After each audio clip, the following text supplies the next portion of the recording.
Bismillahirrahmanirrahim. Assalamualaikum warahmatullahi wabarakatuh. Apa kabar teman-teman semua? Kali ini kita akan bersama-sama mempelajari tentang teks cerita pendek.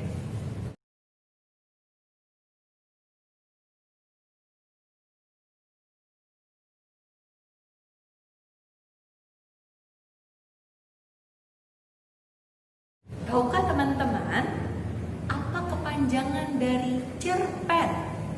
Pastinya kata cerpen sudah tidak asing lagi didengar oleh teman-teman semua.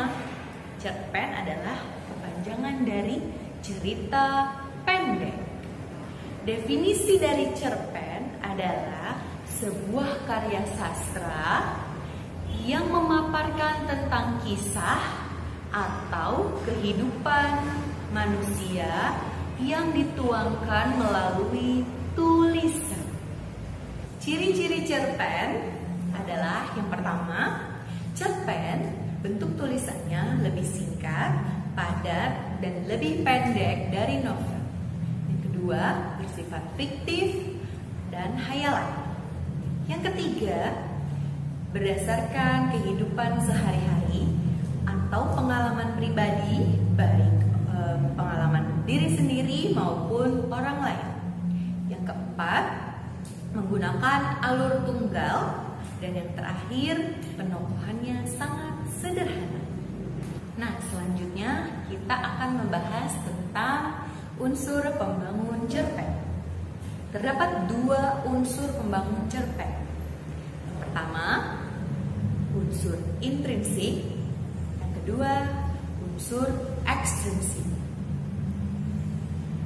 Unsur intrinsik adalah unsur yang ada di dalam cerita pendek. Sedangkan unsur ekstrinsik, unsur yang membangun dari luar cerita pendek. Yang terdapat di dalam unsur intrinsik adalah yang pertama, tema. Tema adalah hal pokok yang menjadi ide cerita. Yang kedua, tokoh. Tokoh adalah pemeran dalam cerita. Tokoh dibagi menjadi 3. Yang pertama, tokoh protagonis adalah tokoh yang berwatak baik dan sering disebut tokoh utama. Yang kedua, tokoh antagonis adalah tokoh yang berwatak jahat. Yang ketiga, tokoh tritagonis adalah tokoh penengah yang menengahi antara tokoh protagonis dan tokoh antagonis. Yang ketiga, penokohan. Penokohan adalah watak atau sifat dari tokoh cerita. Penokohan dibedakan menjadi 2 macam. Yang pertama, penokohan lahiriah adalah watak yang dapat dilihat secara lahir. Contohnya, rambut panjang, hidung mancung, kulit putih, dan lainnya. Yang kedua, penokohan batiniah adalah watak yang tidak dapat dilihat dengan indera atau dengan penglihatan, tapi secara batin. Contohnya, jujur, pendendam, rajin, malas, dan lainnya. Yang keempat, latar. Latar adalah tempat, waktu, dan suasana yang ada di dalam cerita. Contoh latar tempat, misalnya di sekolah, di kantor, di sana, di sini, dan lainnya. Contoh latar waktu, misalnya sekarang, kemarin, pada pukul, pada hari Senin, dan lainnya.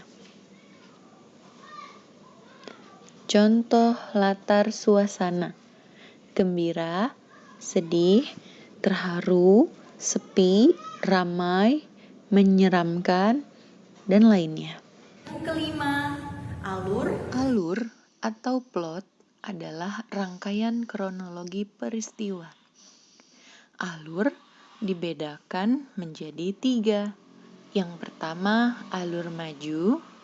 Yang kedua, alur mundur.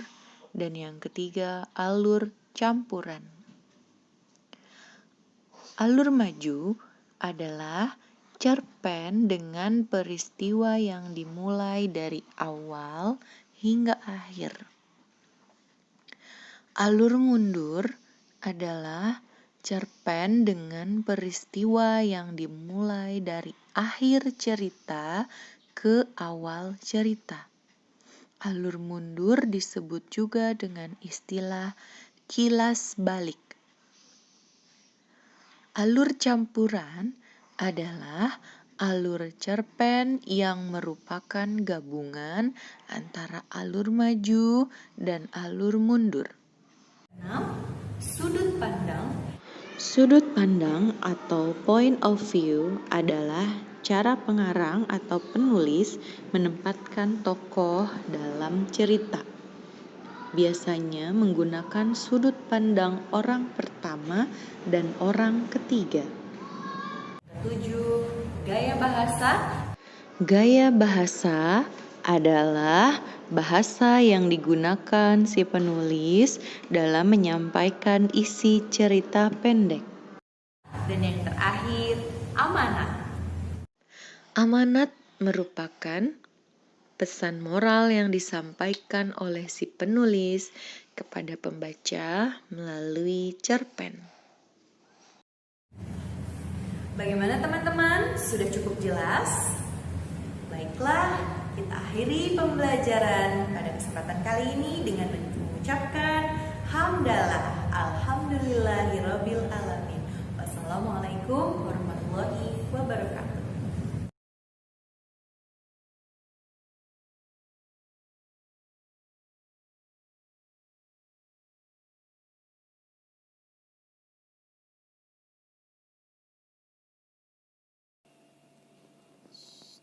Ada yang ketinggalan.